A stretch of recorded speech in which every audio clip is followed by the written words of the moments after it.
धीरज ने माँ से कहा, जतिन की बहू को समझा दो कि अपने शरीर को अच्छी तरह से ढक कर निकला करे। जवान और खुला शरीर बूढ़ी आंखों में भी गलत भावना भर देता है। इतना कहकर धीरज बाहर चला गया, परंतु माँ का चेहरा तन गया। उसने तिरछी निगाहों से दीपाली की ओर देखा, जो सिर झुकाकर चावल चुन रही थी। उस समय तो माँ चुपचाप रह गई, लेकिन बाद में दीपाली को अपने कमरे में बुलाकर कहा, बहू, औरत की इज्जत पग पग पर सैकड़ों लोलुप आंखों के नीचे से गुजरती है। हर आदमी की आंखें औरत के कपड़े के भीतर झांकने की चेष्टा करती रहती है। कुछ हरकतें ऐसी होती है जिनसे आदमी के चरित्र की पहचान होती है।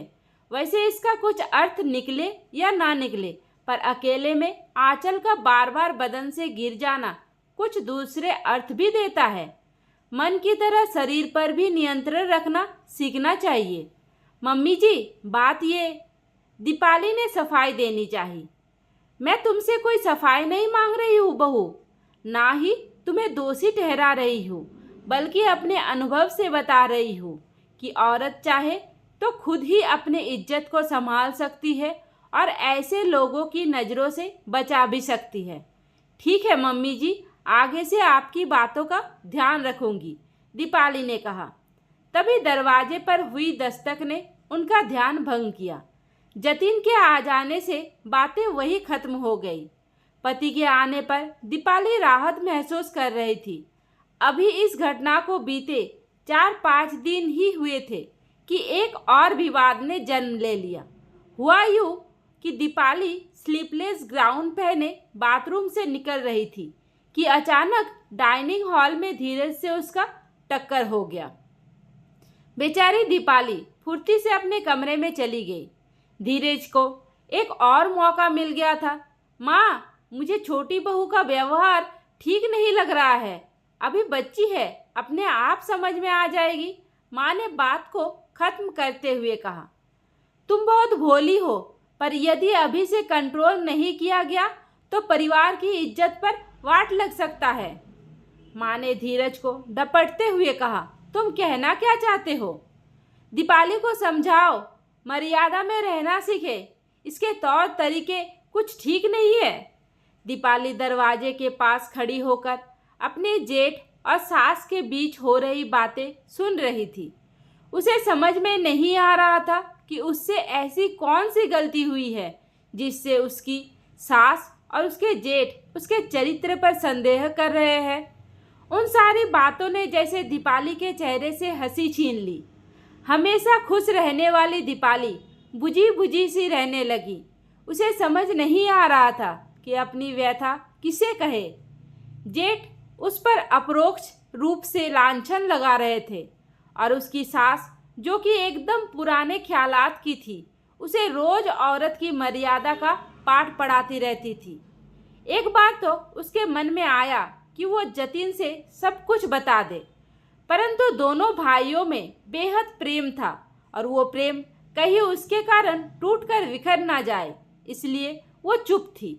वो अपनी मन की बात जेठानी सुधा से भी कहकर क्या करती? उसके लिए तो उसका पति परमेश्वर था।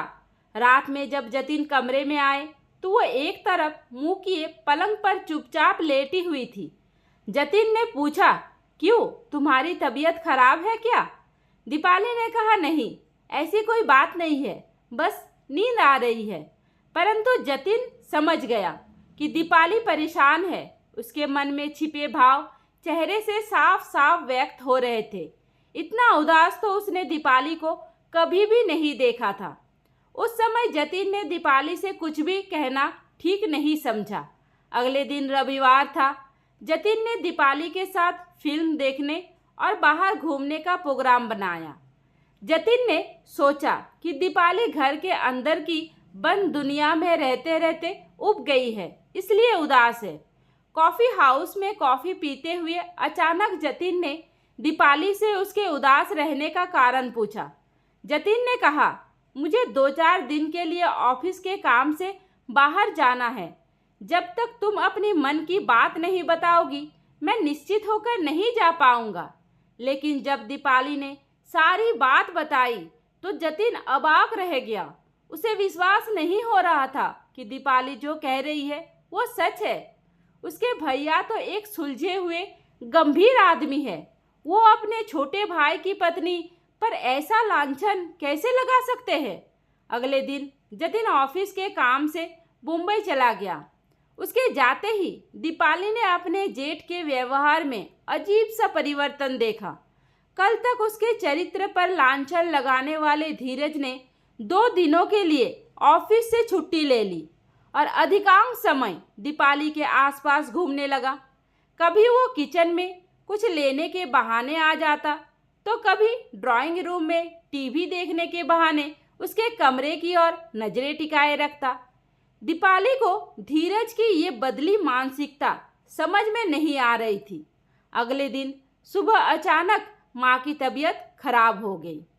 उसके सीने में इतना तेज दर्द हुआ कि धीरज और सुधा को माँ को हॉस्पिटल लेकर जाना पड़ा। लगभग 4 घंटे बाद धीरज अकेले घर लौटा और दीपाली से चाय बनाने को कहा। दीपाली जैसे ही टेबल पर चाय रखकर जाने लगी, धीरज ने उसका हाथ पकड़ लिया और अपनी तरफ खींचने लगा। पहले तो दीपाली ने अपना हाथ छुड़ाने का प्रयास किया, लेकिन जब धीरज ने उसका हाथ छोड़ने की बजाय शरीर को पकड़ने की कोशिश की, तो दीपाली ने एक झन्नाटेदार थप्पड़ धीरज के गाल पर जड़ दिया।